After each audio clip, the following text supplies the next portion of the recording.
onto this, and we're going to aim at doing more preventative strengthening kind of exercises. So tune into that if you're interested. Before we start, just a disclaimer that this is all just general advice only, and it might not apply to your specific circumstance. So consult your osteo or medical professional if you have any concerns about your pain and health. Alrighty, so just an introduction. This is us. We're both osteopaths working at McFarlane Clinic in Bayswater North. So you can find us there on our magic. So starting off with goals, not quite the AFL goals, but I wish. We're just going to learn about what back pain is, and then we just want to talk about exercises and some strategies to manage low back pain at home. Oh, why is it not working? There we go. All right. Thanks for that intro, Brian. Very briefly, we're just going to talk about what low back pain is. It's fairly self-explanatory. It's pain in the lower back. It doesn't take a genius to work that out. But the definition I really want to make here is between lower back pain and sciatica, because a lot of people get these two intermixed and a bit confused. Lower back pain is just the name for pain across your lower back, which can radiate to other parts of the body as well. So it can go down your legs, front and back. It can go into your abdomen. It can also cause other sensations throughout the body. Sciatica, however, a lot of people come in to myself and Bryan and will say, oh, my sciatica is playing up, and they talk about their lower back pain, but it's just in their lower back. Sciatica is a term given to lower back pain that also then spreads down the leg. As you can see here with this picture, it spreads along the path of the biggest nerve in your body, your sciatic nerve. So sciatica pain is one that goes down the back of your leg. It's not a diagnosis of what is causing it, though. It's just a name for the grouping of the pain, because many different things can cause this sort of pain. So if someone diagnoses you as having sciatica, question them further as to what they think is actually causing that pain, because it's not a specific diagnosis. Now, going on from that, we also want to let you know sort of what causes low back pain. And it's a highly variable thing. The most common thing we tend to see in clinical practice with our clients is over here, your sprains, strains of ligaments, muscles, and joints. These tend to be your movements where you've lifted something, you've twisted, you've done a new gym workout, you've done something a bit different, a bit new. You've rolled over oddly in bed and your back hurts.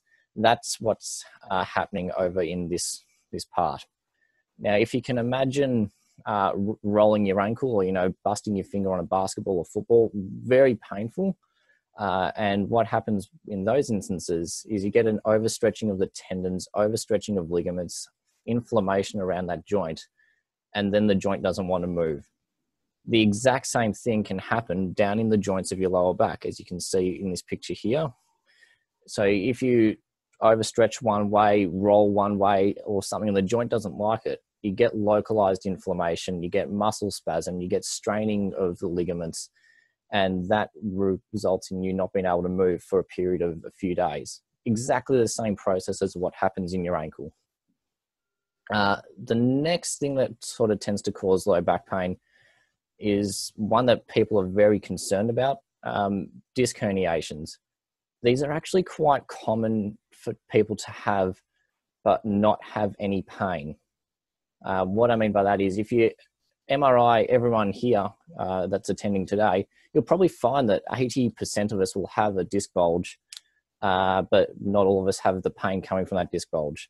So they're not as scary as people make them out to be. There are scary consequences of them if you do get a significant severe one, but that's something that we're not going to really cover off today, because that's sort of out of the scope of what we're trying to talk about. These, we don't see that often in terms of the scary ones. We do see sort of the lower end niggly ones, which then cause overload of muscles and joints. So disc herniation's not that scary.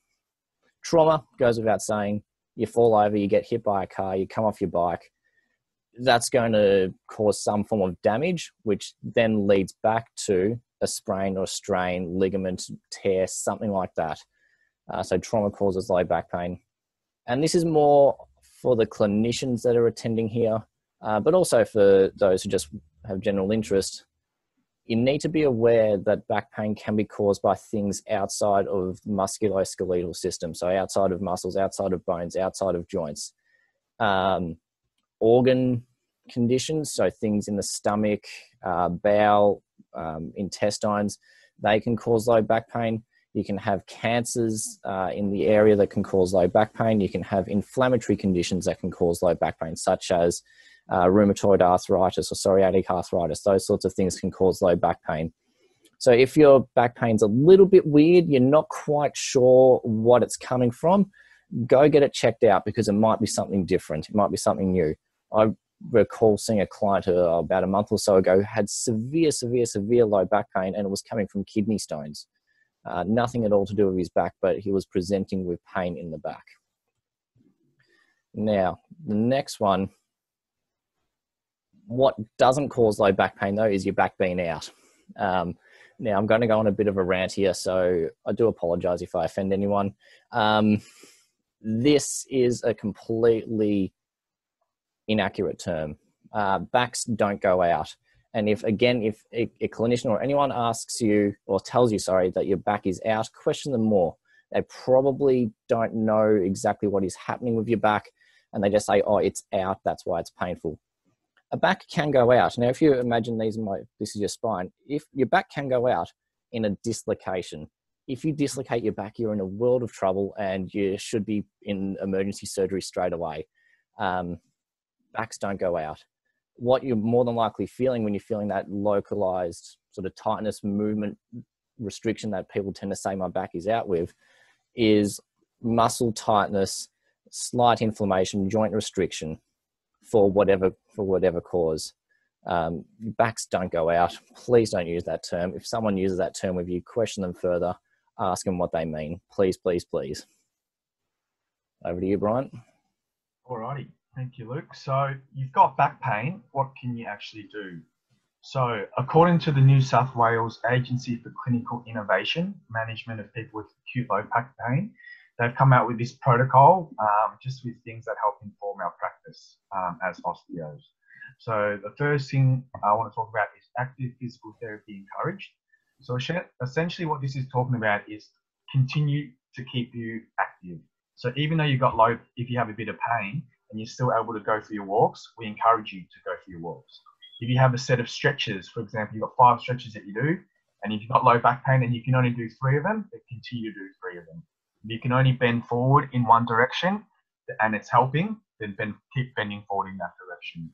So the reason why this is really important is because we want you to continue to be active, continue to do your stretching, and to continue moving. Back 5 or 10 years ago, if you were to have back pain, the doctors would say, here's some painkillers and bed rest. So we know in the protocol, and we're going to harp on a lot about it today, is keep active, keep moving.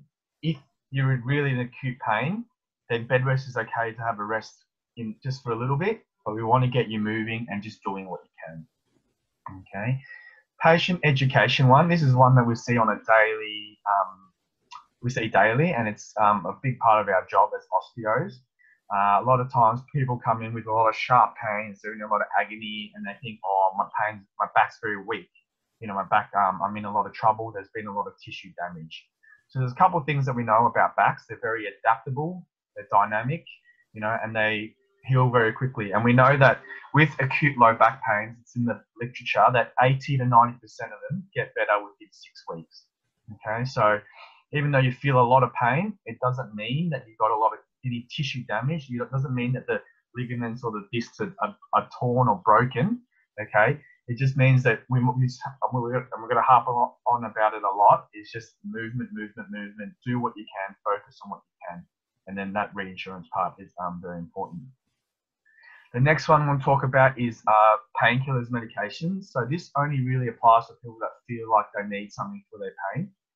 In the protocol, they always recommend Panadol first. So just Panadol, use that. If it doesn't work and you feel like you need something else, then you can use your non-steroidal anti-inflammatories, which are such as your Voltaren or your ibuprofen. Okay, so always consult your pharmacist when you're taking these. And you just want to be wary of if you've got like any severe hypertension, kidney failure, gastrointestinal bleeds, or you're kind of using other steroids such as the Ventolin on asthma. You just kind of be wary about taking the anti-inflammatories as well, as they can kind of react. So with those anti-inflams, they are recommended to be only used in the short term. They're not recommended to be used in the long term. It's only to be in the short term to help you reduce your pain. Okay. And just quickly with those painkillers as well, they're a band-aid solution. They aren't fixing the underlying injury or underlying cause for the pain. They're just making you feel better. They're covering over the ouch. But what they do allow you to do is when they reduce that pain, they allow you to do a bit more of that physical activity that Bryan was already mentioning. You know, you might be able to do a little bit more. So that way it'll help you back a bit more. Don't just rely on pain medication as the only treatment, because it's just stopping the pain. It's not fixing any underlying issues that are leading to that pain. Yeah, awesome. So that band-aid analogy was really good. Just covering the pain, not getting the cause.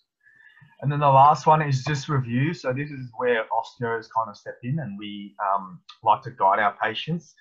It's always good to review just to make sure you're on the right track, you're improving at the rate that we're expecting. A lot of times if you're not, then it might just be assessing what exercises you're doing, assessing how you're doing them, just making sure you're doing them right. Or it might be just giving some advice about how you're doing things, such as your lifting or your desk setup, which we're about to move on to. But it also gives us a chance just to make sure that we rule out those nasty kind of pathologies that Luke was talking about, that we just need to make sure we rule out. So that's where we fit in as osteos. Another question we get a lot is, do we need imaging? So generally the main answer is no. Okay, so the only time imaging is indicated is if we want to rule out anything more serious going on.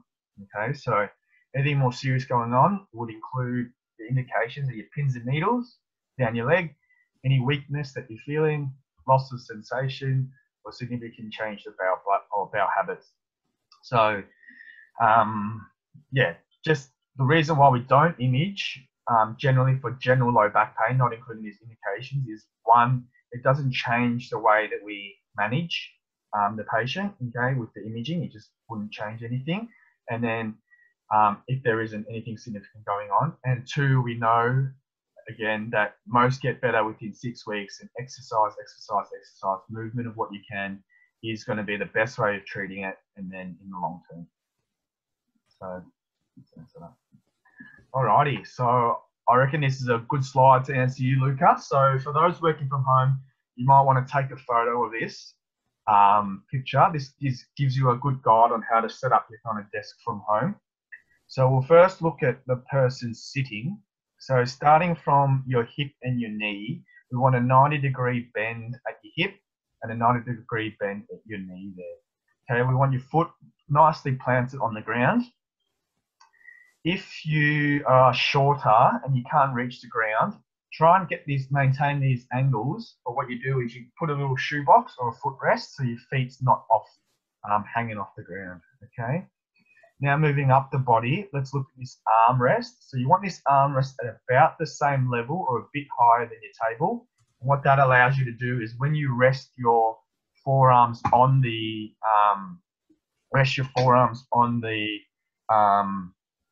table, we want that to be parallel. So your forearms and your wrists to be parallel. You want your shoulders to be nice and relaxed, and you want the back to be giving you adequate support.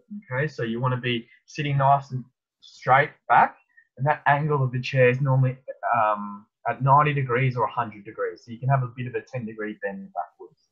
Okay, so as you can see from this setup, you don't really want to be bracing or people like sitting up straight or anything like that. This should be a very relaxed kind of position, and you should be able to maintain this position. Okay, so talking about the monitor now. So if we're talking about a desktop computer, what you want to do is you want to have your eye at the top third of the monitor. Okay, so if you're on a monitor that's quite small or low, again, get those boxes up, push them up, and then just make sure you sit, have the monitor elevated, so you're allowed to have your eyes kind of forward and you're not straining your neck looking down. Okay. In terms of your keyboard and your mouse, you want them to be nice distance away, so you shouldn't have to be reaching out for them. You just with your forearms and wrists resting on, you should be able to reach your keyboard nice and comfortably. So you want to have them nice and close towards your body. You don't want to be out, so you out away from your body, so you're straining that shoulder. So you want everything nice and close. And as we said again, everything should really just be relaxed. Okay, we shouldn't have to sit up, brace straight. We shouldn't have to brace to have that set up. With laptops, what we recommend as well is, again, to lift that monitor up so you're not facing down, straining your neck. You want to have that at the top third. And what we actually recommend is you get a external keyboard and external laptop. So, external mouse. So what these do is they help prevent you kind of slumping forward, and again allows you to sit back, have a nice setup, and just work at a nice kind of setup there. I've just thrown in the chat, Brian, asking how many people are currently sitting like this, and there's a resounding no from everyone that's responded. No one is currently sitting like this. I think a lot of dead ones from what we've seen. Yeah. Awesome. So just another thing to cover off with this kind of desk setup is this isn't a magic pill to prevent you from having back pain. Okay. So people with back, if we think about what our backs are designed to do, they're designed to move. Okay. We look back in time when we went hunting, they were designed to move. They weren't designed to sit at a desk for 8 hours and just work there. Okay. Okay. So what we're trying to aim and tell you is that we aim to have every 30 minutes to an hour, we recommend you get up, have a break, walk around, do some stretching, and that just breaks down the pattern of you sitting in that same position. Just breaks it up, allows your body to have a rest. It's shown to decrease your stress, increase productivity, and just help with your aches and pains. So if you can, set up the desk like this, but just remember that you've got to get up and move and stretch around when you're working from home.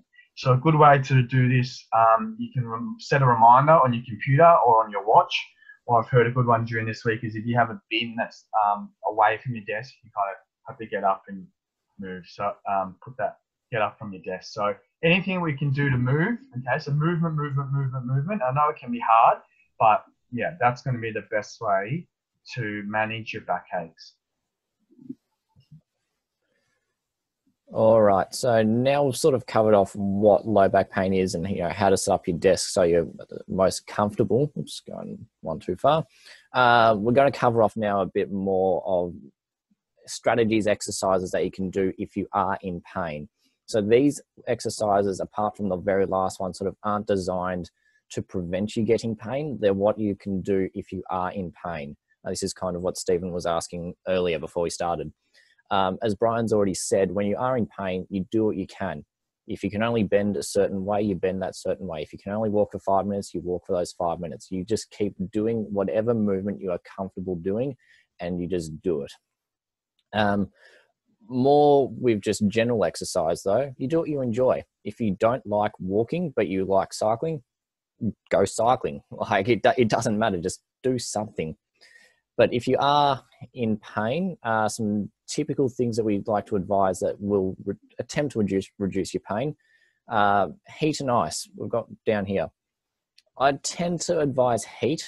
If you're sitting around watching TV at your desk working, whack a heat pack on your back. I like to think that it keeps the blood flowing to the area. Heat opens up blood vessels, whereas ice closes them down.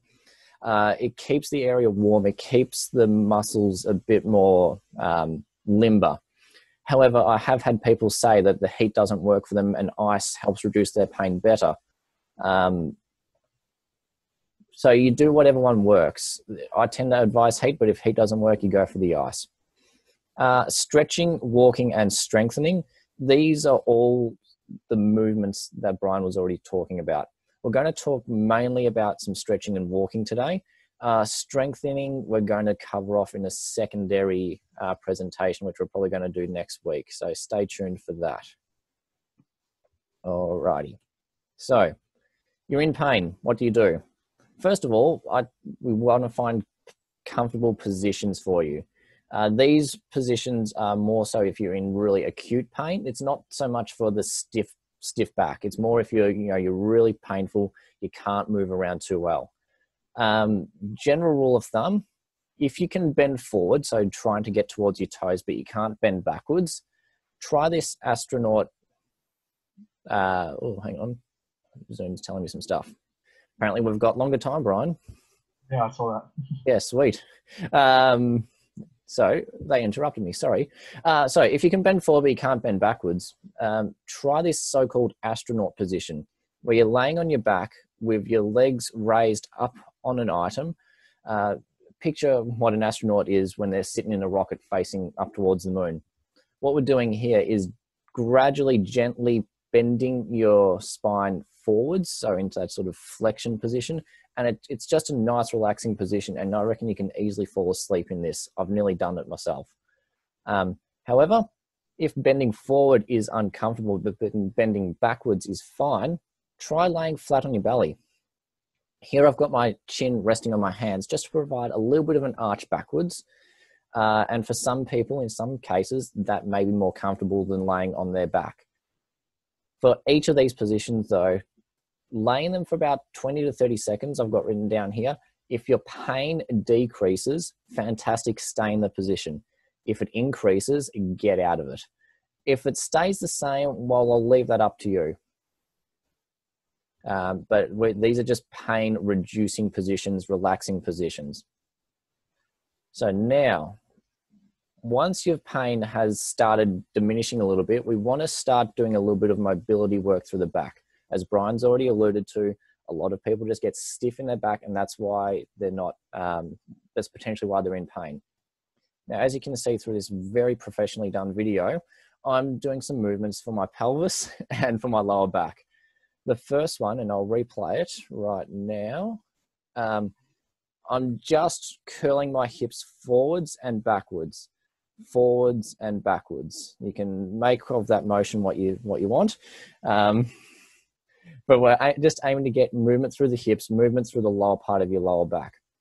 Once I've done that, I'm now shifting my hips forwards and back and using more of my lower back to move.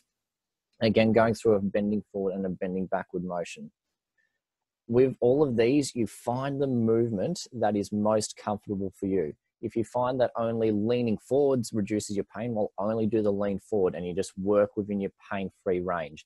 Gradually, as you work more and more within your pain-free range, your pain should diminish a little bit and you'll be able to move a bit further without having the pain. So this is a great strategy if you're feeling a little bit stiff, but also in acute pain. So you only work with what you can do. The next exercise is more of the one that you can do even if you're not in pain. It's great for just general mobility. And a lot of you have probably come across it before, being the cat camel. It's a similar sort of movement to what I was doing on the wall, whereby I'm curling my hips underneath, bending, but now I'm bending my spine, arching my spine into a flexed or a camel position. And then I'm coming back down into an arched down position. So again, we're working the back in a forwards bending motion and a backwards bending motion. We're trying to get movement in both directions, but if one of them is painful, don't do that way. Why would you do something that continually gives you pain? You work within your comfortable pain-free range and gradually you'll be able to move further in both directions. There's a principle of movement and biomechanics that movement in one direction influences movement in another direction. So if you can only bend forwards, well, keep bending forwards and gradually you'll actually be able to bend backwards without having practiced bending backwards. So you do whatever movement that you can whilst you are in pain and it will gradually drop it down. And then we want to start incorporating those two exercises into task-specific or task-based activity. So if you have pain, again, this is all addressing when you are in a flare-up of back pain. try a task. I've got down here walking because it's the most basic task that we need to be able to do. Let's say you can only walk for 5 to 10 minutes before pain comes on. You get up, you walk around for that 5 to 10 minutes or until the pain starts. Then you perform the laying position or movement exercise that most reduce your pain. Once you've done that, once your pain levels have come down, you then get up and try a bit more walking. And then once pain starts again, you stop, you do your laying position or your mobility exercise that most reduce your pain. After a few repeats of this, ideally you're going to be able to walk a bit further before any pain comes on. Because what we're doing is we're training the body that, okay, I can still move. This pain isn't scary. This pain isn't going to kill me. And, oh, I can now move further after I've done this mobility exercise. Oh, I can now walk further. And one thing I've read just recently is apparently walking slower puts more pressure on your back than walking fast. So when you're in pain, a lot of people tend to stoop themselves over and shuffle along like an old grandma. Try not to do that. Try to be as upright as comfortably possible and to walk as fluidly and as fast as possible. The theory being that the slower you are, the longer you're spending on one leg and the more pressure you're putting down on the spine. But if you're moving a bit faster, you're not putting that prolonged pressure on the spine, so it may actually be relieving. So try this process, try this process, try this process. But then after that, what's next? Well, we would go on to further mobility work, being other stretches for your lower back, other stretches for your hips, I should say, other movements that you might be able to try, and then incorporating strengthening work. As we've already said, we're not going to be covering that today, but we are planning on doing a second webinar probably next week, which will cover that off because that's a very big topic and both Bryan and I can spend ages talking about that. Yeah, and we've got to say that, we've just been massive demand for this chat actually. So we've been a bit surprised. So thank you very much. But we just wanted to keep the webinars nice and short. So that's why we've kind of not put that at the end. Didn't explain it at the start. But yeah, it isn't because we don't want to get you in 2 weeks. It's just we don't want to keep everyone for an hour. We just thought half an hour, short and sharp, is the best way to go about it. So that's how we plan to keep our webinars from now on. So yeah. So just a summary of everything. I hope everyone's gotten a bit out of this today. So we know that back pain is common. It shouldn't be feared. Okay. So we know that, as we said before, 80% of the acute low back pain get better within 6 weeks. So we know that's a fact. We know that when you're having pain, when you're having pain, it doesn't necessarily mean that there's any tissue damage, okay? We know that exercising and movement is very good at reducing pain and it is the recommended form of treatment, okay? So exercise, move, do what you can. So if you can only bend forward, continue to do that and you'll find that the other ways of bending will start to come, okay? So movement, movement, movement. Pain medication shouldn't be the first and only option in terms of your treatment, but it can be used in the short term, remember, so we don't really want to be using them in the long term. And then also heat is a helpful way to manage your pain at home. So whatever makes you comfortable, or in that case, if ice is helpful or cold is helpful, then use that. But we'd recommend heat for the common low back pain. All right, we've got some questions. Fling them into the chat window. Just type them in. We've already been doing it a little bit throughout this. So one of the questions that has just come through, Bryan, is should you ever use a foam roller on your back? Yeah, I'd say yes. Yep, I'd recommend foam rolling through your back. I think they say in the research that for foam roller, like 30 seconds of foam rolling is the ideal limit. Anything past that is kind of a waste of time. But I'd definitely be doing whatever you can on your back. Again, it's all to do with pain, okay? So you don't want to completely avoid pain, but you want to do what feels good. And even if it's a little bit of pain, then that's okay. But you want to kind of work in a pain-free range. So if you can go up and down and it's not hurting your back, then I'd continue to do that for sure. Personally, on that, I tend to say I don't use it on my lower back, but that's my personal feel because it's uncomfortable for me. A lot of people tend to find it's uncomfortable on the lower back just because of the positions that you get put in. But some other people tend to find that it's not uncomfortable. Personally, I don't. Sorry, I just saw a question pop up. That is very irrelevant. Personally, I don't use it in my lower back. I would definitely use it in my upper back, but you find what's comfortable for you. Everyone's different. So that's just my personal opinion. That's not based on any research or anything like that. That's just more what I feel. Couple of others, Brian. There was one up earlier. You're the ergonomics guy. Yeah. Where is it? What do you suggest if the chair you're using at home doesn't have high enough armrests? I just said put some pillows on it to sort of bolster it up, but have you got any other ideas? So usually if the armrests are low, that actually might mean that the chair itself is low. So you might actually have to lift the whole chair. You might find, Sam, that if you lift the whole chair, that the armrests come up with it. Usually they're able to come up with it. So have you tried using that?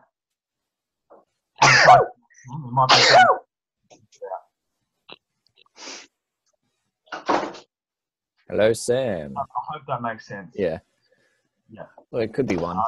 In terms of Carol's question, legs are too short, so I'm crossing my legs on my chair. Yeah, so that's not an ideal kind of position for your back and your hips and your glute muscles. Not ideal. So what you recommend is, as we said before, put the box underneath or a couple of books just so you can rest your feet on the ground there. So that'll be good for your back. We've got another one. What is the best sleeping position for lower back pain? That's tough. You find when you're in a flare up of pain, you find what's comfortable. If it means you're sleeping like a pretzel, well, so be it. In terms of preventing low back pain, though, again, it's highly, highly, highly individual, and it may also depend, and actually does depend on what mattress you're sleeping on as well. There's some spines and some people, I'll go back to you, Brian. Some people and some spines prefer softer mattresses. Some prefer hard mattresses. My general advice is for the whole body, don't sleep on your belly.